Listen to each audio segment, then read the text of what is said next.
साल की एज में है ना।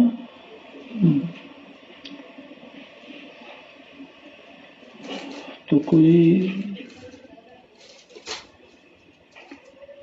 मन करता है कोई काम को करें, लेकिन देखो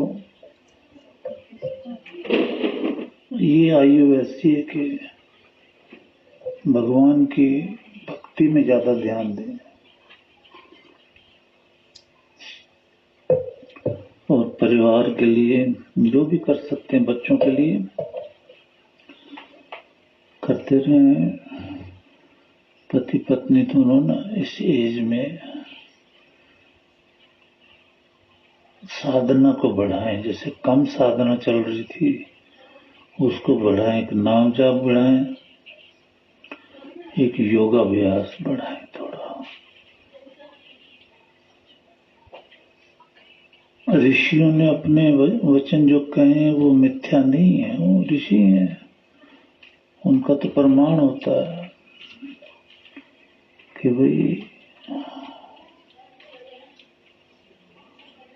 आखिरी टाइम तक नहीं पता चलता कि भी हमने जाना है। और उसके पीछे कारण यही होता है कि हम संसार में अपनी वृत्तियां बहुत बुरी तरह से उलझा लेते हैं और इसलिए ये पता ही नहीं होता कि हमने जाना है। बोलते रहेंगे कि जाना है पर जानते नहीं है कि जाना है। जानने वाले तो वैरागी हो जाते हैं, वो तो भगवान के नाम में पड़ जाते हैं।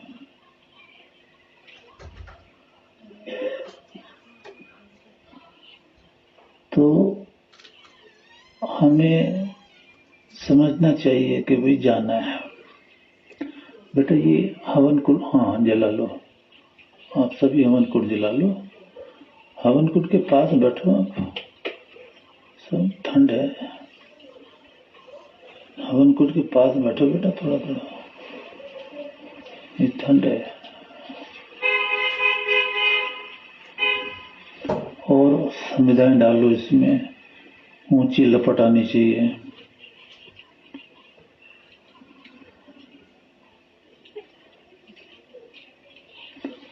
पहले जमाने में सबको बचपन से वेद का ज्ञान था ना, तो वो बचपन से ही जानते थे कि जाना है, इसलिए वो संन्यास लेते थे,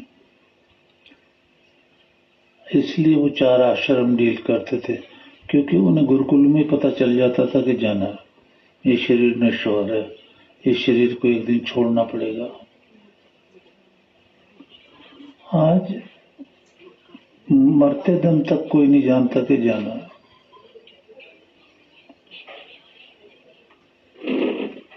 यानी जहां मुर्दे जलाए जाते हैं वहां से भी आजकल तो मोबाइल से बातें होती हैं कि अभी आ रहे हैं, ये चिता पे आग लगने वाली, लग जाने दो, मैं आ रहा हूँ, बहुत जरूरी काम है, वेट करो मैं आ रहा हूँ। यही होता है। उस समय भी ठीक तरह से भगवान का नाम नहीं ले पाते। तो ये बहुत समझना पड़ेगा,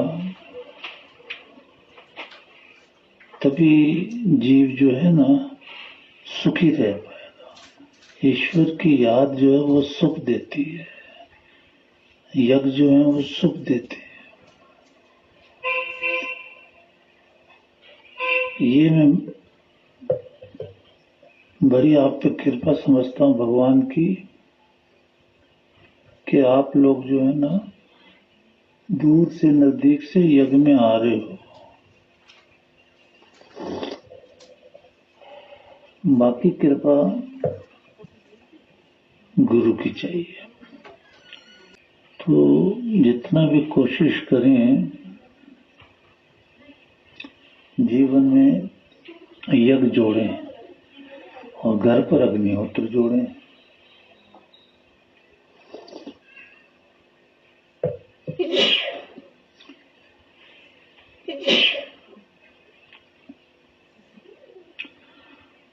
रिटायरमेंट के बाद जो गुरु का उपदेश है वो तो हो गया कि घर के कामों में भी रुचि लो अगर मन करता है। अदरवाइज 60 साल के बाद घर के कामों में रुचि लेने की आज्ञा भगवान की नहीं है। पर आजकल गृहस्थ आश्रम ऐसे है कि घर के काम करने ही पड़ते हैं, तो करो, लेकिन दोनों टाइम की साधना और योगाभ्यास बढ़ा दो थोड़ा, फिर घर के कामों में भी रहो, बच्चों को भी शिक्षा भी दो, काम भी करो, तो जीवन सफल हो जाएगा।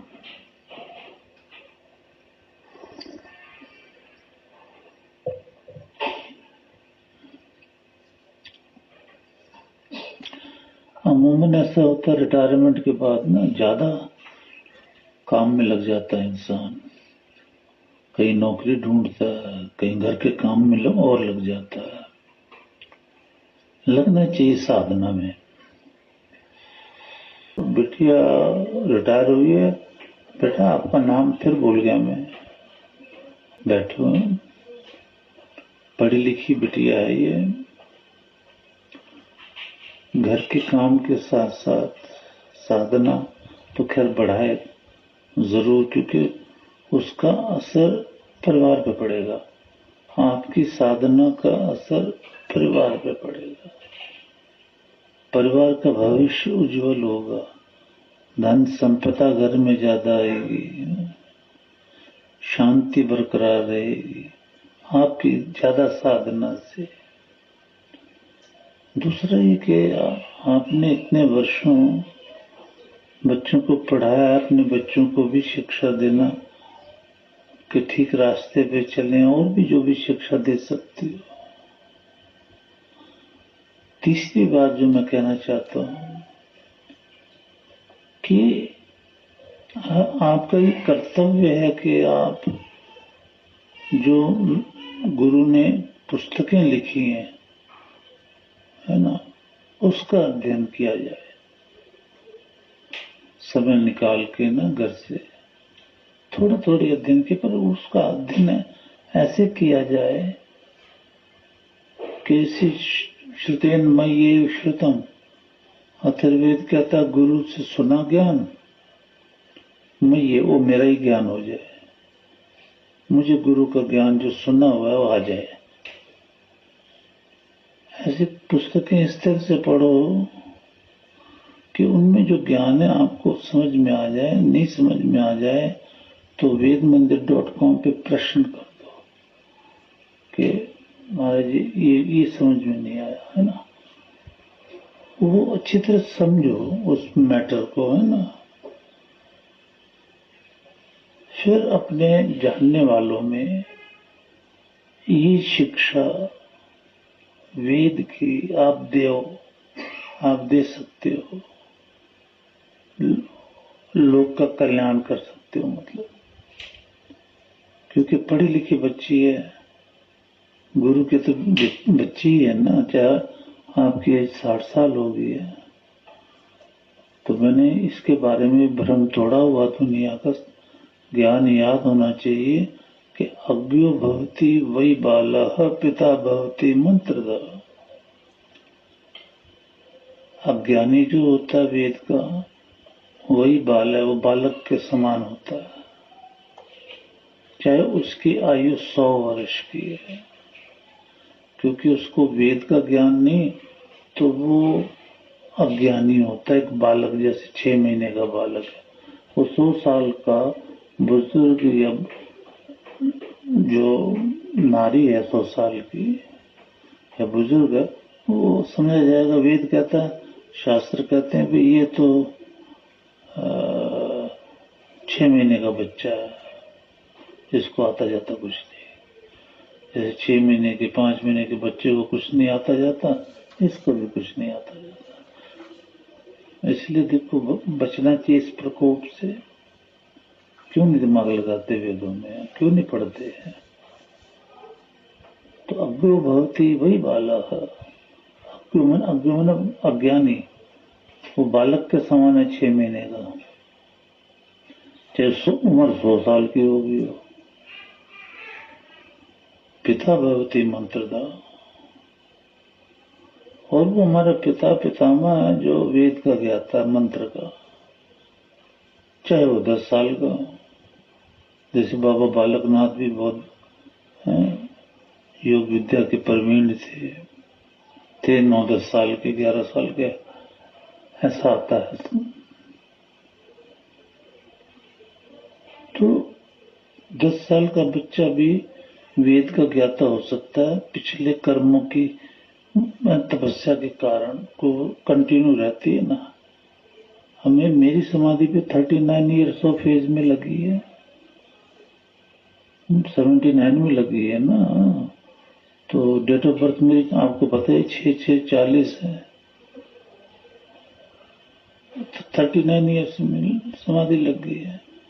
तो इसका मतलब मैं बच्चा हूँ उस वक्त और कुछ 100 साल का आदमी मुझे आगे कहा कि मैं तेरा बुजुर्ग हूँ, तो वो वेद के खिलाफ है। हाँ, अगर वो 100 साल का बुजुर्ग विद्वान है वेदों का, तो फिर हम उसका आदर करेंगे 39 ईयर्स एज में भी, और वो हमारा करेगा, ऐसा विधान है। समझ रहे हो? तो जो वेद का ज्ञाता 10 साल का भी है, वो पिता के समान है, पितामह है वो।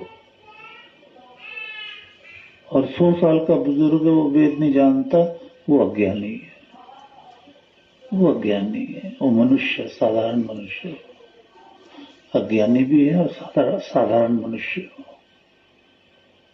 तो आज साधारण मनुष्य, साधारण नारी बस बहुत हो चुके हैं। पूरे विश्व में सबकी जनता, चाहे अमेरिका हो चाहे कुछ, अब देखो उसने उसको उधर अटैक कर दिया है। और अब ये लड़ाई ट्रंप ने ये जो 2 बम्बार्टमेंट वहां किए हैं, और अब उन्होंने बगदाद के दूतावास पे हमला कर दिया कल, पता नहीं।